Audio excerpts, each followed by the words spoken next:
both of you. Dawn, if I can start with you, I mean, the strong suggestion is that before that drawbridge comes up, human nature being what it is, there will be a rush to beat the deadline. That's going to happen, isn't it? I think it will, yes. I think a lot of people in Europe who may have considered coming to Britain before will probably see it now as their last chance to actually give life in the UK a try. And I think Dermot Moynihan was completely correct in that clip there, that David Davis, the fact that he says that there will be a point at which they will cut it off has, of course, caused that anxiety in a lot of people. But I think also a lot of people will be very, very concerned about what their immigration status is when they're already in the EU. I have a lot of friends from the EU who've moved here, they're my age, they work, and now they're very, very concerned over whether or not they can stay here, whether or not their partners can stay here, whether or not it's actually worth working in the UK for much longer. Douglas Murray, we assume there'll be a rush to beat the deadline. What we do know from experience is it's notoriously difficult to actually predict numbers. We think back, for instance, 2004, the Home Office had that study suggesting how many EU migrants had moved to the UK. I think it was in the low thousands. We ended up with hundreds of thousands. Absolutely. It's very unpredictable, and governments make huge rods to their own back whenever they claim to know what is going to happen in migration terms. I think that, to my mind, if I can just say, that the most obvious thing, although it's understandable why Theresa May does not want to make a pronouncement on this yet, the obvious thing, to my mind, would be to say that all the EU nationals who are working in the UK on the 23rd of June of this year have the right to remain, and they have the right to stay, and to alleviate precisely the anxiety that Dawn referred to, and with the secondary benefit of not encouraging the kind of surge which you've rightly highlighted could well happen if one sets some later cut-off date. But that surely, Dawn Foster, that would be the idea of making June the 23rd, the referendum day, the cut-off point. That would be vulnerable to legal challenge, wouldn't it? Douglas's idea of using the 23rd as the legal cut-off point, that would be vulnerable to legal challenge by some, surely. Yes, definitely. I think a lot of people will have moved, and even planned before Brexit, to have moved to the UK. Then there will be legal challenges. The other big problem that we have, and we knew this before the Brexit vote happened, is that actually in the civil service we have we actually don't have the skills we need to exit the European Union properly. We've got some people in from Canada, and at the moment the immigration service is at breaking point. I mean, the PCS have been on strike at the borders, etc. We've had so many cuts that the immigration service is really, really struggling at the moment. If we then add another layer onto that, and we remove free movement, then we really will be in crisis. So I think adding on all of these extra layers to kind of hamper immigration to the UK won't really work, because we don't have the funds to do it, and we don't have the skills to do it in the UK at the moment. Douglas, a question. Sorry, go on.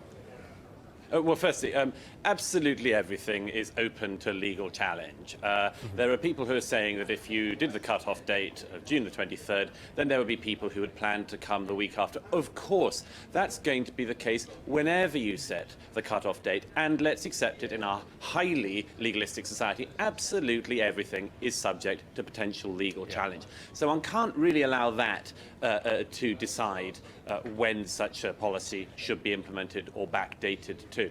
But as for this thing about it is true that there are all sorts of vulnerabilities in our immigration system. We're not as good as we should be. There is too much of a backlog about, among other things, asylum cases. There is too much of a backlog on a whole range of things, and too few people who are found not to have the right to remain here are remaining here. So all of these things, I agree with Dawn, we should have better investment, and we should be able to, for instance, return people who should not be in the UK. I agree with that. However, of course, one has to remember that the vote of the British people on the 23rd of June was to a very great extent about immigration, and about one thing in particular, which is about the right of the UK to decide our own border policies, and the right of the UK people to vote for a UK government that reflects and answers their wishes. And then, if they fail to answer our wishes, our right to vote them out. It was what we used to call democracy. It was woefully lacking until the 23rd of June. There were too few people who actually paid for errors within the EU system, and indeed in our own system when they failed, because let's remember, every politician always had the right, rightly or wrongly, to claim that this was an EU problem. Once we are out of the EU, no British government of any stripe, Labour, Conservative, Coalition or anything else, will be able to persuasively argue that. So we will be able to have not only a better immigration service, but a much more accountable immigration system in the UK. Dawn Foster, how will the UK cope, public services, the economy generally, how will they cope without EU migration? I think EU migration will, if it lowers, will massively impact on public services and the economy. It causes, I mean, we get so many skills in the EU that we struggle to fill in the UK.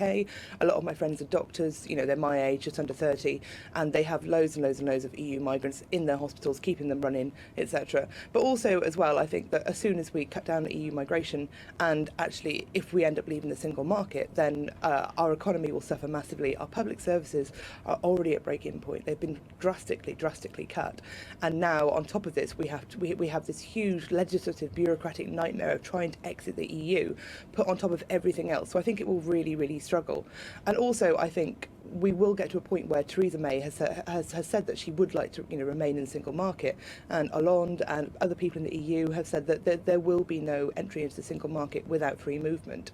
And I think at that point we reach a real struggle, because on the 23rd of June most of the people who voted for Brexit were voting for the end of free movement, but will now have to contend with the fact that will also massively hurt our economy. And Douglas, nature abhors a vacuum, doesn't it? And if those jobs that we're talking about are not being done by EU migrants, then chances are they'll be done by non-EU migrants, which might not go down well in certain parts of the country. Oh, quite. I mean, that's a very important point. I mean, it's very important that the government does not think that one of the things that the British public called for on the 23rd of June was limiting immigration, but limiting immigration by stopping Parisians being here. That really isn't the question, it would seem to me, and it's very important that the government hears correctly what I think the British people were asking Douglas, for. But very quickly,